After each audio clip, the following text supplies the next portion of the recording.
Hello, everyone, and welcome to another episode of the Coach Kellie Speak Show. I'm your girl, Coach Kellie, reporting live each and every Monday at 5 p.m. on Listen Vision Live.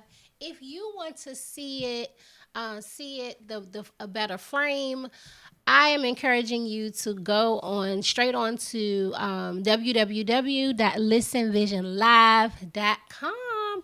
Well, how was your week? I had an amazing week myself. And every week I like to begin with something. I like to start out with something that's dear to me, personal to me, something that because one thing I am in a empowerment community. And when you're in an empowerment situation or a faith-based situation, a lot of times when troubles and problems arise in your life, it's super duper easy to say, you know what, I got it, I'm okay, everything is going to work out. And it's great to have those positive affirmations. But what happens to you as an entrepreneur or a self-help or a infopreneur, someone who is an author, someone who is in the motivational speaking engagements, in that arena, oftentimes you fight with different challenges that another person may not. And being very, very busy and being very, very, very focused and driven, you can miss out on the clues that can lead to certain things, such as relationships. And one of the things I'm going to talk about is understanding the millennial mindset and also relationships, how to function in business with a millennial and understanding their slant on life and how they think and things that make them tick and things that will cause them to perform at an amazing level or maybe not so amazing level. So this week I was approached. I'm a very, very busy person. I'm very, very, very focused. I'm productive. I want to make sure that I prioritize my life. And so oftentimes I get really, really excited about a project that I'm working on. And I dive all the way in and I'm consumed in whatever it is that I'm doing. And so oftentimes I think it can be really irritating to someone else that's close to me because they can feel like, are you listening to me? Are you there?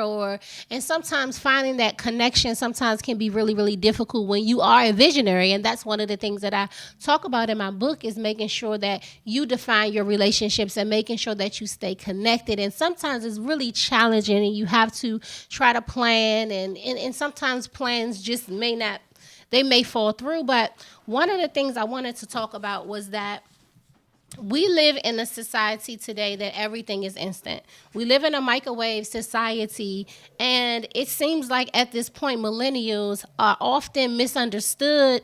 We can seem entitled because I am a millennial. And so the whole entire show for me was to create a platform for millennials to have a voice, for me to talk about business, even from a millennial perspective.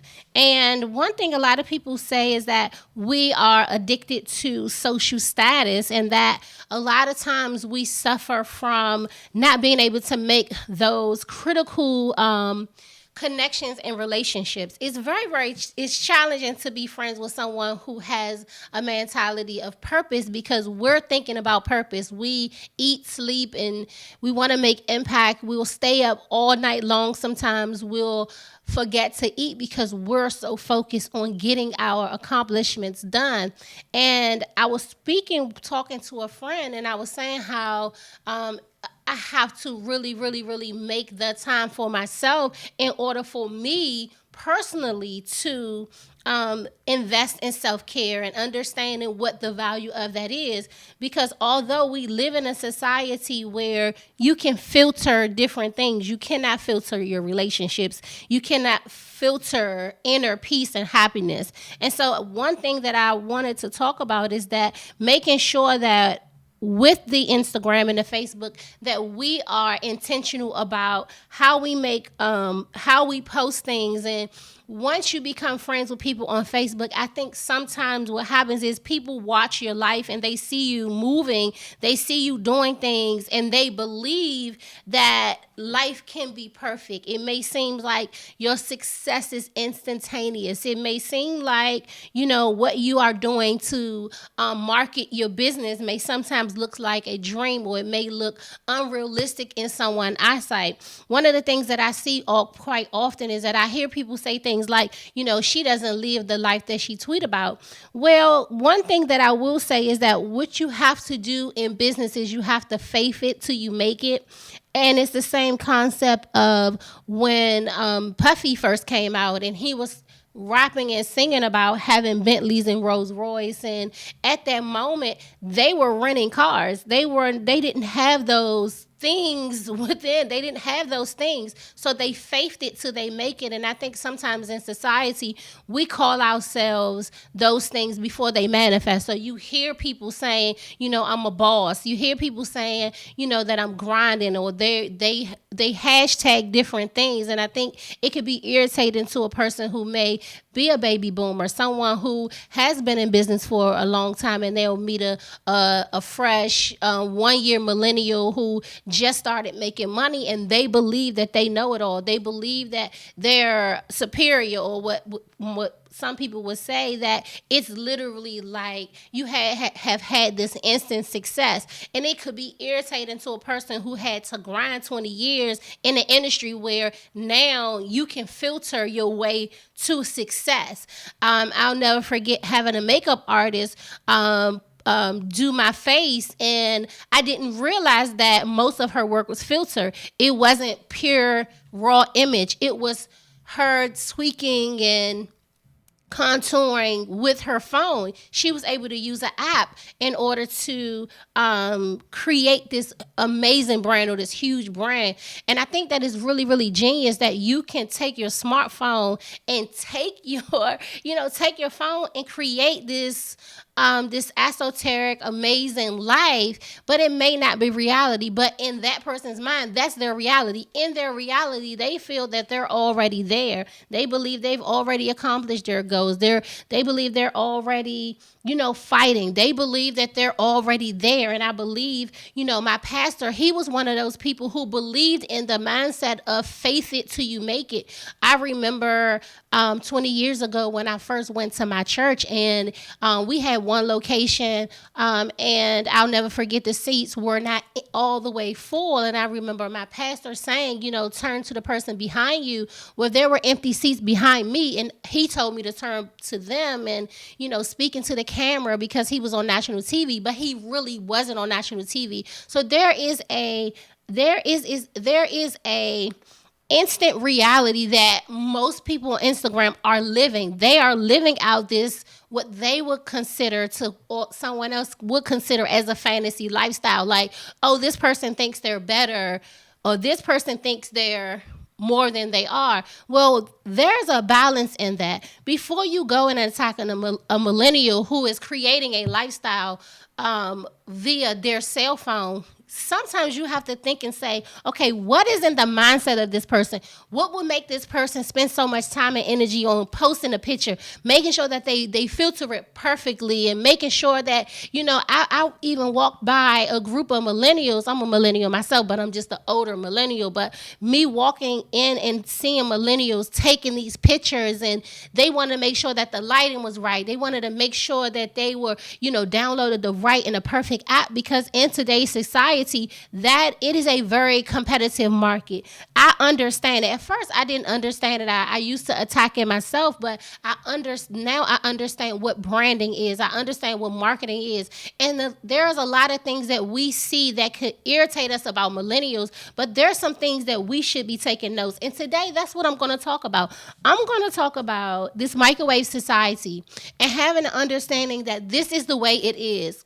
In dating, You can go on an app and you can filter yourself. You can go into an eHarmony. You can go into, all of these different websites, and you can literally date, and swipe left or swipe right, and you'll have the ability to date someone. And you really don't even have to really put any time or effort into it. So I think with this society, or the millennial mindset, is that everything is in a click of a button, or you can Google it, or you can ask Siri. And I think a lot of times where the gap is with millennials, we have the understanding that I'm just an app away from success.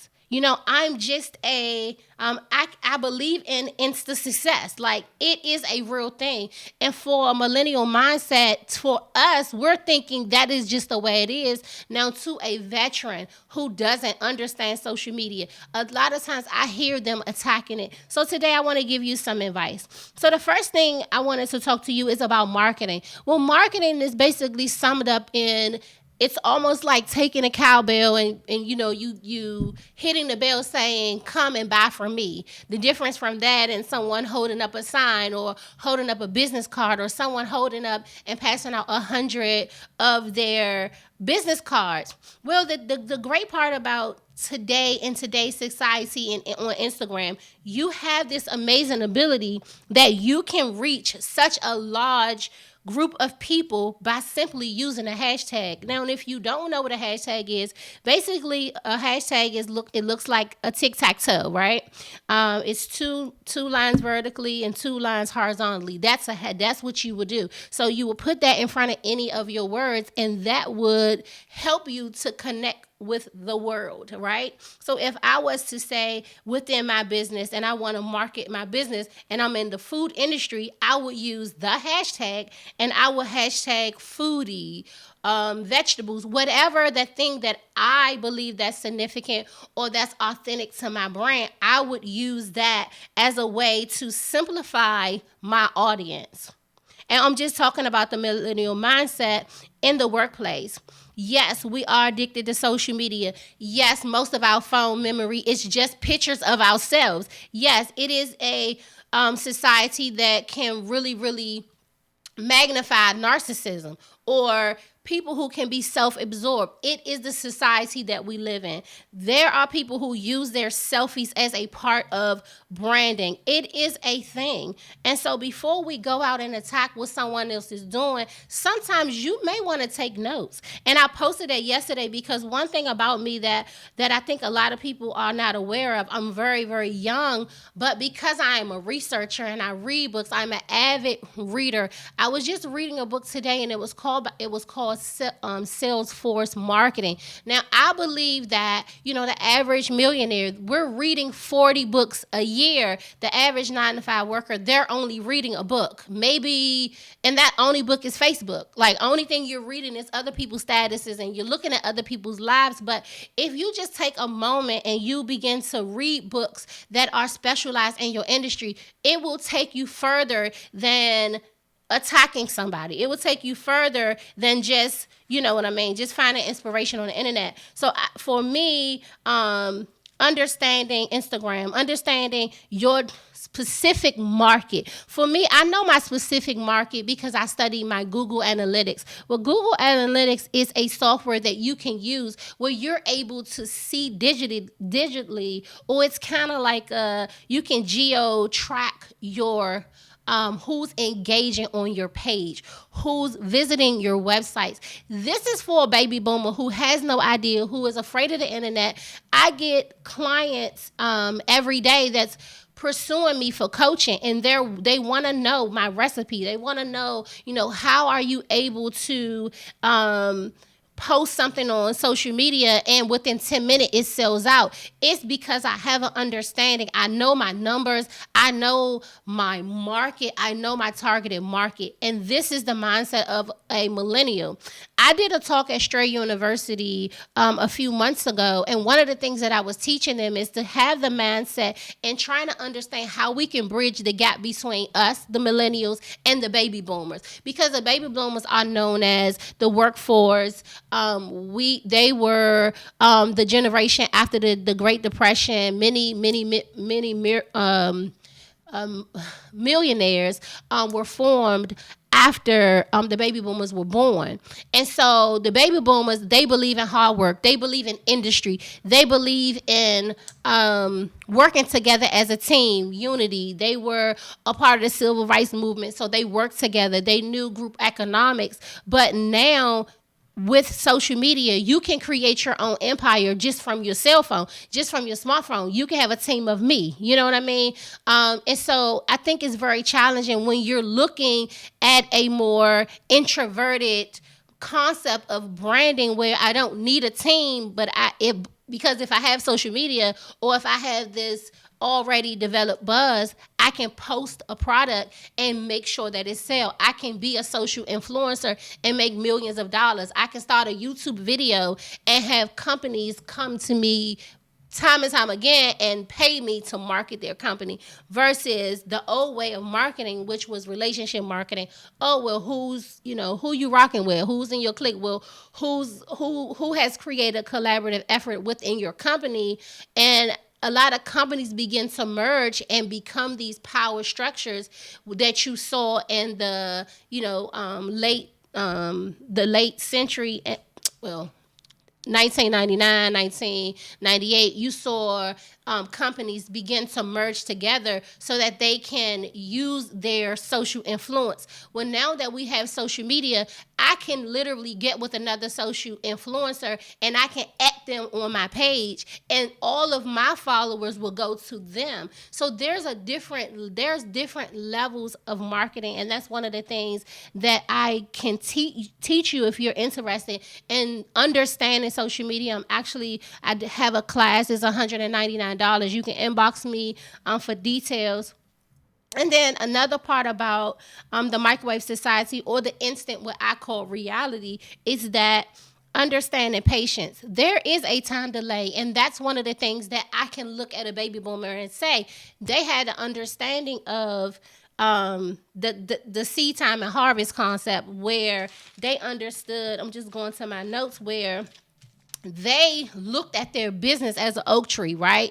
The beginning of each business, you have the roots, which is your making sure that you have your branding strategy, making sure that you have your trademarks, your insurance, make sure that you're able to protect your brand or your resume, or your recipe, making sure you have health insurance, liability insurance. That's the basement part of having a business. That's the part of business where you really can't see anything. And I think a lot of times what happens in business is that people get stuck in the basement and they believe that the basement is not significant because they want to stand on the roof, right? All of us, we want to get started and we want it to be instant success.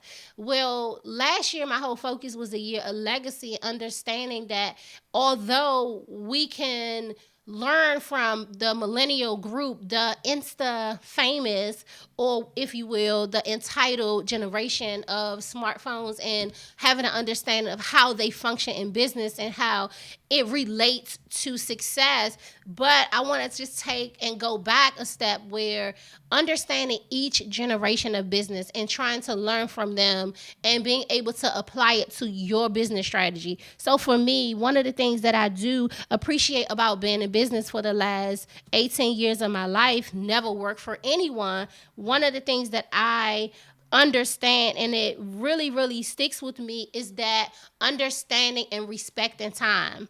Time is important and time is significant, and the time that it takes to really build something, it literally can take you 3 years to really, really create something authentic. Yes, millennials, they do it sometimes in 6 months to a year and they can make six figures. However, you can still miss out on some of those, the roots of your business. It's nothing worse than having an amazing business concept, business idea, your business or your idea goes viral, and then months later you're being sued for copyright infringement because you did not protect your brand. I've seen it happen countless times where someone goes and they become Insta famous, and then they have to pay a lot of their royalties to someone else because they didn't go through the proper channels of owning copyrights, air rights, or whatever. And then the second phase, and in this whole bridging of or understanding the marketing of a baby boomer versus the marketing of millennial, and just trying to pull from them both because they're both very, very significant, and understanding that one of the things in the second phase or the first level, right? Once you get past the basement level and you created your foundation, now you're moving up to the next level, which is creating a buzz and understanding that the reason why so many social influencers are able to post something and by the end of the day it sells out, and that's something that I experience quite often, is because I understand the concept of buzz marketing, understanding how I can market to a current event.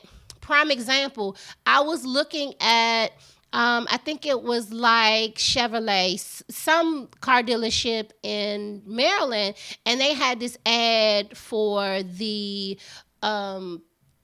government shutdown special, and that's what they called it. I saw it on social media, and I was like, wow, this is great buzz marketing, because what they did was they took a current event, something that's happening in pop culture, and they used that as a way of marketing to someone else by saying, we'll cut our prices by 20% if you come in today and get this government shutdown special, because they realize something. They understand that people are off work and it's a Monday, and most 9 times out of 10 people are not doing anything. So, hey, come and buy a car, we'll give you 20% off. So they use what I would call buzz marketing. I've seen people use, current events, and they'll use celebrities and talk shows and TV shows, and they'll implement that into their business model. I remember a girl who had a blow dry and curl special while watching Power. Like, I've seen people take buzz marketing and take it to the next level. And that's one of the things that I love to study. That's one of my things about me, is that I'm a researcher, and, I love to read. I love to research. And I feel deep fulfillment in being able to help somebody else to, decode their life and figure it out, and help people to really understand who they are in business, and not just saying, okay, well, I'm just for everybody. And I think that was one of the things that I did in the beginning of my business, is that I believe that my business could help everybody. Sure, I think everyone could benefit from fashion, but everyone doesn't have the same sense of style. Everyone doesn't wear the same size. Everyone doesn't like polyester. Everyone doesn't like spandex. Everyone doesn't like silk. So understanding like what woman would appreciate a polyester fabric. Well, a woman who is gets hot like really, really easy, so they're looking for lightweight clothing. So that for me was, okay, I can market this fabric for a group of women, or to the woman who is up and down in sizes. I find that when I'm selling leggings, my clients, I always sell out in leggings because there's no specific size. And so anyone can buy those leggings because it's one size fit all. So having an understanding of knowing like what marketing strategy is for you, understanding what clientele is for you, and most importantly, out of all of this, whether you are a millennial boss or you are a old school vet in business, at the end of the day, what's the most important thing is building strong and successful relationships. For me, I think that's the most important thing. And then when you get to the second, well, we're on the second tier of business, but understanding that even in the second tier of business, you want to make sure that you're able to create a community that will love you. I think a lot of times what happens is that we believe that if we over market and we post every 5 minutes, that we will get people to buy our products and engage with us. But I think what really, really cost for me when I do my research, and I do have software that I can pick my Glam Girl of the Year, and I was just sharing that with one of my best friends, that when you have software in place within your business and bridging technology and business, that's I'll have a whole nother show about that, but using the right software within your business, you're able to make those connections. I think for me, I shop Saks. So the other day I had put some stuff in my cart, and Saks sent me a message saying, "Hey, you forgot something. Oh, don't miss out on what you left behind," which was really, really cute, because I'm like, what did I leave behind? And I almost forgot. So they understand that sometimes people just forget. So they want to make sure that they stay in contact with you. And that's why newsletters and all of those things are important. Then if you're looking for content and you need content for your email marketing, hit me up. I can help you with that. Again, I have a coaching program. It's $199. I can help you to build a substantial amount of clients. I can't guarantee you that it's going to happen overnight, but I can guarantee you that I can help you to connect with your desired audience.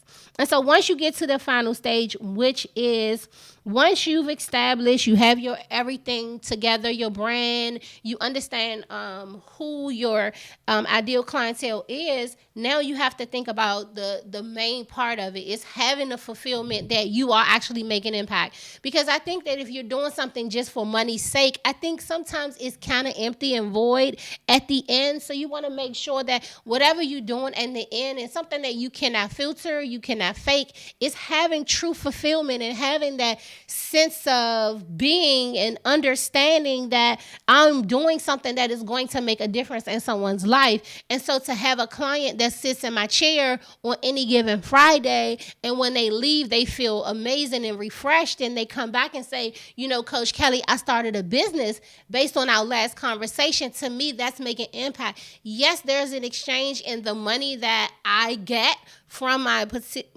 clients, but at the end of the day, I've made impact. So what's going to happen is that client is going to go and run, and they're going to tell everybody, well, you know what? My stylist gave me something that another stylist didn't give me. And so what is that thing about you that's going to stand you apart or make you different from any other business owner? Whether you are a millennial, whether you are a vet, or maybe you are a retiree who's looking to make extra money from home.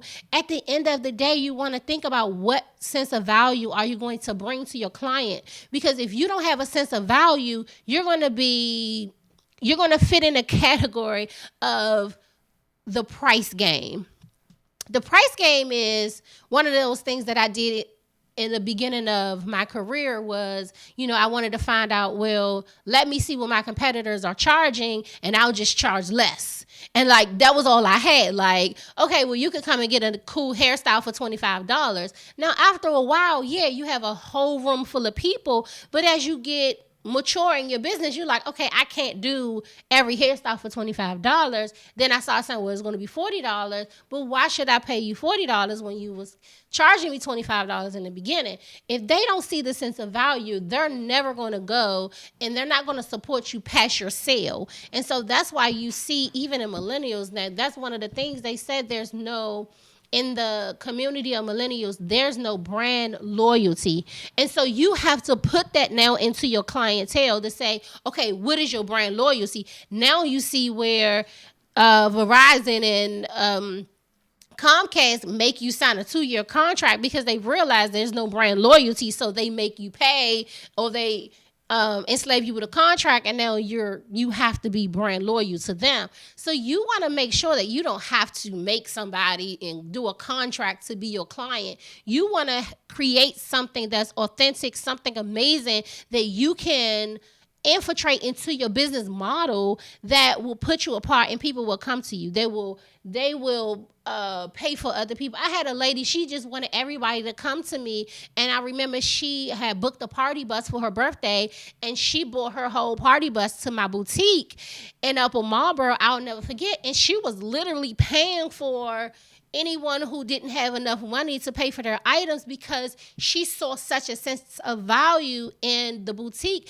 that she ran and she bought other people. Now, that's the thing for me that I want to teach other business owners to do and say, how can I get my phone ringing again? Like, I don't want to have a business where I'm calling people and I'm begging for clients to come to me, or I'm posting and posting and posting, and I'm never retaining or I'm never monetizing on my posts. Because it doesn't matter if you got 50 likes on a picture if you didn't make $50 from the picture. Like, it must monetize. It must matter. And just, I see it all the time where you find yourself just overselling yourself. And I think that it's great when you are on that beginning, when you're trying to create you're going to buzz marketing and you're trying to create a brand. But in the end, you have to think, am I going to be able to maintain success? And I think that's the part where a lot of business owners peak or they plateau, and they're not able to have the client retention that is key for fulfillment. And that's what it is. And I think that a lot of times we're trading time for money because we don't have that sense of value. We have not made that clear that, okay, I am a business owner who has a sense of value, that I have this authentic signature that no one else has. Because we're in an era where there's 100,000 makeup artists. If you hashtag makeup artists, you're going to find almost, 50 million hashtags for makeup artists. You know what I'm saying? So trying to understand, how am I going to compete in a world where everyone is a makeup artist, or everyone is a hairstylist, or everyone is a coach or a guru? Now, for myself, I actually went to Erickson School of Coaching, and I also went through Coaching by Design, which was a program that I went through about 7 or 8 years ago. So a lot of the things that you see, I think what happens is people create themselves to be guru, and I think that that's not really wise all the time. And there are some things that you can do, but also education plays an important role. And so the first 10 years of me going to just coming out in the workforce, I took several classes. I continue to do advanced education because I do believe in networking meeting, going to conferences, going to sit in front of the greats and letting them pour into you, because the value is there. You have a sense of value when you have sat under Les Brown and went to one of his conferences and he gave you strategic steps to succeed in business, or you have subscribed to read several leadership books by John Maxwell, and you feel that when you feel like you getting pushed against a wall in business, or you feel like you're on the ropes, you can come out swinging with some of the resources. And I think that's one of the things that I think a lot of people shy away from when working with or hiring a millennial, because they feel like, I'm great. You should be glad that I'm working for you. They believe that I can do just subpar work and still get paid, or they believe that you owe them something. That's a difference. And so for me, I believe that one of the things that a lot of business owners that are struggling with retaining millennials is that you have to pour back into your employees.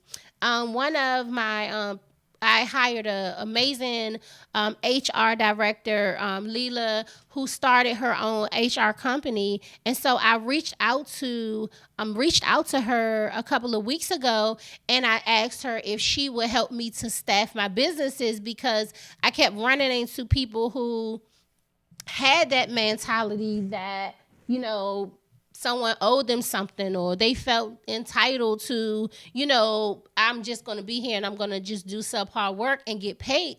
Well, there's a reason for that. And so she came into my business and she showed me a few things that I needed to tweak, and she showed me how to create just some branding stuff and just understanding the whole PR thing.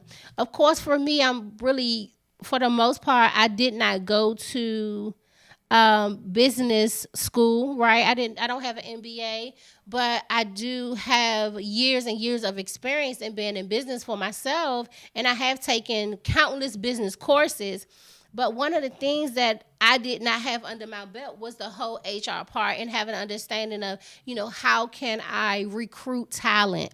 And I think that's what happens with a lot of times. What's happening is that we can own, well, let me start over. One of the things I think what can be the hardest struggle is not having the right team in place. You can be super mega talented, but if you don't have talent that's working with you, that's on your same page, that's on your same level. And when I say level, I'm saying in your mind, like they have force focus, they have emotional intelligence, they have the ability to just be corrected. And I think that's one of the things that I saw in working with certain mentalities and personalities, is that when I had to go and confront them, or when I would do those corrective meetings, a lot of times I'll see people's posture change. So understanding how to how to conduct meetings and how to diffuse anger, all of these different things that can help you in business. So I feel like I'm just kind of just giving you some things that I'm going to be talking about for the rest of this month. But these are things that I think a lot of people are struggling with in business. And I didn't want to, talk about my business or continue to bring people on the show and talk about, their amazing results without really getting into the meat of the sandwich and understanding the real recipes. Like, everyone loves the sugar and everyone loves the flour, but what about the eggs? What about the fact that you have to whip it? What about the time that the time that you have to sit there and wait on it to be properly prepared? And then you have to wait for it to be cooked. You have to sit still so that it won't drop. Just all of the other things, the process in making this amazing cake, as I always reference, is that we forget about the fact that it will take time. And I think with the society that we live in, that there's instant rice and instant mashed potatoes and instant success and Instagram and all these instant things, that I think it really distracts you from the meat of the sandwich, that it's still going to take you some time.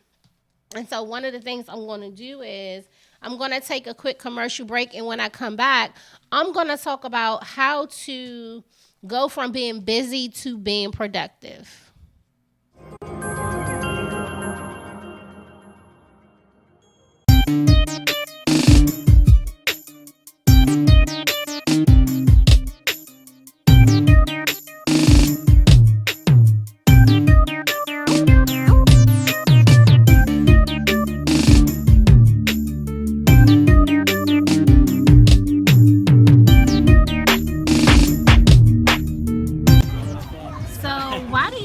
People give up? I think people give up because they don't think they're good enough. So why do you think people give up on their dreams or any part of life? I think people have a tendency to give up on their hopes and dreams and aspirations due to, some might say, defeat. But in defeat, there's also a lesson to be learned, and I think a lot of times, if we draw on the lessons of defeat, it actually can give you enough fuel to overcome any and everything. But ultimately, it comes down to just feeling sorry for oneself, having self-doubt, and ultimately losing focus and belief in oneself. So, oftentimes people give up. What do you think the reason is? I feel like people give up because they're scared to fail. And, failure is like a big reason to why people don't try as hard, or they don't want to see like the end result. So I think that's why people give up. Thank you. So why do you think people give up on their dreams? I think people give up because of time and because of listening to other people. They think because if you want to be a singer, you can't make it in that business, so it's really, really hard. Or even when you get older, after a certain age, as a kid, you're in high school, so you have all these big dreams, big imagination, and you're like, okay, I can do this, I can do that. And then you get even older, you're in college, you're like, well, I can do this, but I can make more money in this. And then you're like, okay, well, I kind of got to change it. I like this, but I'm gonna take a little bit out of it and try my hardest to make some money. And then you get even older, and you're like, I just need to make a living. So then you kind of give up because you need to survive. You need to make a living. You need to help your family. And now you have a family. Now you have a house or apartment or something like that, and you have no money. So it's harder to say, well, I got to chase my dream, but do I eat first? It's a little different. And you listen to everybody else. Everybody's telling you no, and you take it and you run with it, and you're like, well, maybe it's just not for me. No, it wasn't for them. It's just a little harder, but that doesn't mean stop.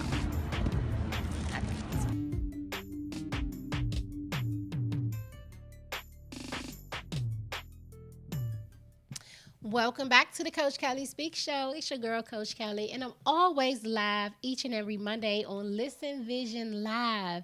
You know what? I think that is so amazing. It's so quiet in here today. I decided that I wanted to take a break from just having a lot of guests because I wanted to just really just take a moment and just reflect and just really think about. Thank you so much, Paris, for sharing.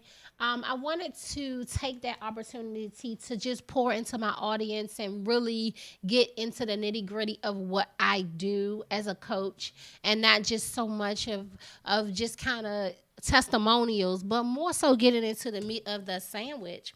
And so one of the things I wanted to, this next segment is called Living Within Your Priorities. The difference between being busy and being productive. Now, being busy looks great. You know, it's always great to be able to post something on your social media. It's always great when someone asks you, you know, what are you up to and what are you doing? And you can, you know, answer by saying, I'm getting my master's, I'm getting my MBA, I'm building a house, you know, I'm planning a wedding. You know, it's always great to have those stories. It's always great to have something amazing that you can say. You know, we all live for that moment when we're doing something amazing and we see someone that we haven't seen in a while. We run into someone at the grocery store and they'll ask you, well, you know, what have you been up to? And you can look at them and say, you know, I just finished my doctoralship or whatever. You know, we always want to have that amazing story, right? And so one of the things that I was reading a book called Real Happiness, The Art of Meditation and Stillness. And one of the books that it was saying in the book is that a lot of us live with, you know, so many grinds, so many hustles, side hustles, 3-4 side hustles. You have a job, you work for the government, you know what I mean? You sell Mary Kay, you have all of these amazing businesses, right? And a lot of times what happens is you get extremely busy, and a lot of times you're not as productive as you think you're going to be. And so you have this long to-do list every day. Thanks, Lynette, for sharing. You have this huge long to-do list of 20 things. And, you know, every day you try to get to that list, but you're not able to get to the list and really get it done. Well, today I want to just give you some tips and just to give you some ideas on some things that you can do, and just do a parallel of people who are busy versus people are productive. And so a person who is productive, one of the things is that they don't write down goals, they write down priorities. They're looking at what can I do today that is a priority. So if they are, thank you, Faith, I'm proud of you too, girl. So their productivity and their priorities are intact because they believe that, you know what, I want to write a book. And so they don't put anything else on their to-do list until they manifest that book. And I think that's the difference. I think, you know, you can sit there and write a book and just say, you know what, I'm writing a book. And then 10 years later, you still haven't made it past the first chapter. It's because you have not prioritized it in your day. The second thing that the busy person does is a busy person adds more and more things to their plate, where the productive person is looking for things to eliminate. So this year, I wanted to focus on elimination.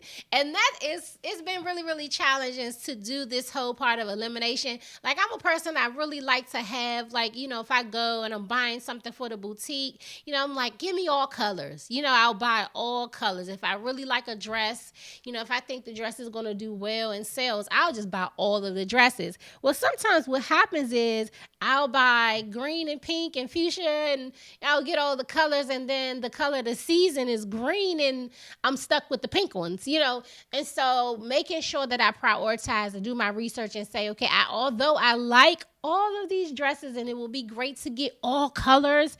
Maybe I should study and research what are the popular colors and buy those instead of buying all of them. So now I am eliminating things. I'm shedding. I do believe in, cleaning your closet. I think that brings a level of clarity to your life. In also unsubscribing to newsletters. I think that's one of the things that successful people do, is that they are more focused on what they can eliminate to what they can gain, whether it's debt elimination or clutter elimination, or even toxic relationships where they're like, you know what, I'm not going to put any more energy into that particular relationship. And I think that it's healthy. I think for me, I just went through a process of elimination in some things, and I had kind of hit a wall in some relationships, and I just really had to think about it. And I was like, okay, is this relationship of value? Should I fight for it, or should I let it go? And I think that's one of the things that we have to do in this season, is that we work on what can we eliminate and set priorities in place. The second thing is to make sure that you cut your to-do list. Now, we said that a person who is busy, they believe that them having 16 things on their to-do list is busy, right? It's busy and it's bossy. Well, for me, productive people, they cut their list to 3 things. Create 3 things each day that you want to do, and prioritize it in a way or in a manner that you can actually do it. And I think sometimes we make our goals so ridiculous. Like, this year I want to build my dream house. Well, maybe you can, but is it the right time? Is it the right season? Do you think you have enough money? Will you have a 3 to 6 months emergency plan just in case you build a house, something happens? Maybe you're building a house and you had one stream of income. Now you have one. Are you going to be able to sustain your living with one income? And for a lot of people, that's not the case. A lot of times you have a household where 2 income is required. And so that's one of the things that in productivity is that we must know how to actually look at it. And understanding another principle is for the productive person is less in my life. They believe in simplifying. They believe that, do I really need it? Do I need 2 cars? They'll think about it and they'll say, well, no, I don't need 2 cars. So then that will simplify their life. Or do I need 17 friends? You have to ask yourself those questions. And then there's 3 words that I wanted to discuss before we leave, is that, and I was just driving, I was thinking about the things that I do, the things that I love, and the things that I believe in, and just wanted to be focused on those 3 words. So I want to leave you with this in closing, that you want to make sure that you're not just what you do, but you are also what you love, and that you invest also in what you believe in. So this year for my church is the year of kingdom advancement. And so I wanted to take not just so much what I do, because I am I'm a hairstylist, and I do hair. Of course, I style my clients. I travel with my clients. We do photo shoots. That is what I do. But I wanted to focus on what I love and what my passion is. And coaching is my love. Coaching is my passion. I believe that I have this authenticity that I can take a person and that is a complete whole mess, and I can give them a message. I can get them together, if you're willing. Let me say that. That's what I love, and that's what I'm passionate about. And then number 3, what is it that I believe in? Well, I believe in advancement I believe in collaboration. I believe in unity. I believe in, helping people.